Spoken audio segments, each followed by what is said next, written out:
Hello everyone! For today's video ay samahan nyo kaming bumiyahe papunta sa Japan. On our way to airport, Naiya Terminal 3 ay nag-grab kami.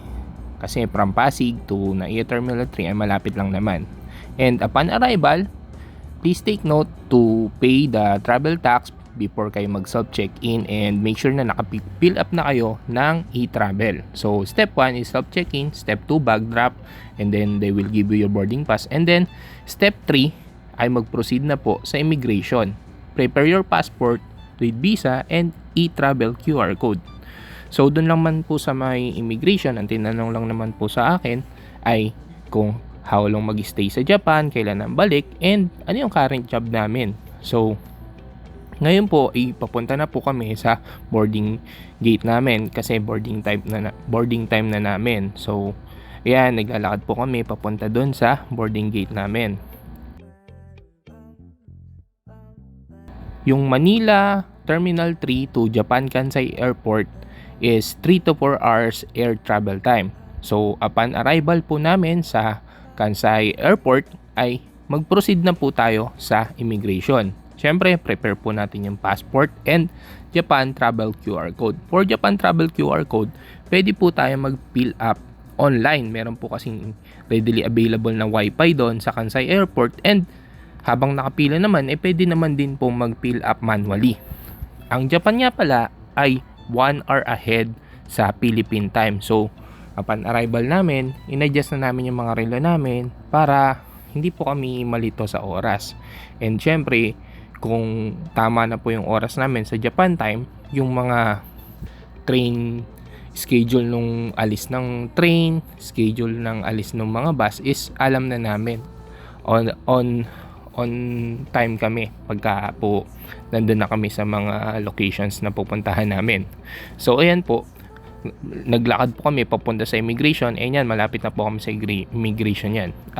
Sa immigration naman po, ang tinignan lang naman yung passport namin, yung visa, and then after that, okay na po.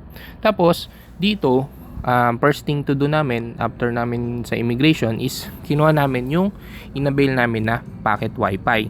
Yung packet wifi po kasi na yun is magagamit namin na internet connection namin sa mga travel namin around the Osaka. Mas maganda pong gumamit ng packet wifi kasi kahit po nasa tunnel, meron pong signal. Saka yung battery po nung packet wifi is based dun sa experience ko, pag fully charge siya, hindi po kayang i-consume ng isang buong araw. Pagdating po namin sa Airbnb, meron pang natitirang 1/4 battery.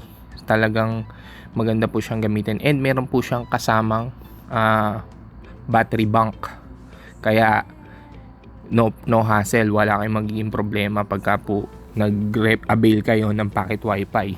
And after namin makuha yung packet wifi namin, naglakad naman na po kami papunta sa escalator, proceeding dun sa second floor. Dun po kasi sa second floor, dun po yung way papunta dun sa mga kuhaan ng ticket and mga bendo ticket machine ng mga train. So kami nga po pala ay nag-avail ng rapid train from Kansai to Namba station. So ayan po, akyat po kami dyan sa escalator para tumawid papunta dun sa kabilang side, kasi sa kabilang side po yung kuhaan ng mga ticket and bilihan ng mga ticket. Yung ticket po namin papunta sa Namba station is na-avail namin through online sa Klook. So ipipresent po namin doon sa may cashier or sa ticket office yung paper para po bigyan na kami ng ticket. Yan po yung yung ticketing office kung saan namin i-avail yung nabook namin online na ticket train namin ng Rapid. So ang biyahe nga po pala dito from Kansai to Namba is around 30 minutes to 45 minutes. So yun po yung base sa experience ko, and mabilis lang po siya. Dito din po sa may side na to is pwede din po kayong bumili ng iCoca card nyo na talagang magagamit nyo sa mga train system. And Ayan po yung mga price ng yan po yung price ng Kansai to Namba. So ito po, nasa platform na po kami, nakapasok na po kami, and waiting po kami na matapos maglinis yung mga stop ng rapid train, and then after that is pwede nang pumasok. So napakalinis po talaga dito sa Japan, and tuwan-tuwa ako kasi talagang sa paligid makikita mo sobrang linis, wala kang makitang kalat. So that is the inside of the rapid train. Napaka-komportable upuan, and makita nyo may space para dun sa mga luggage namin. Ito nga po pala yung mga tourist locations na pinuntahan namin. Gagawa po ako ng separate vlog for that.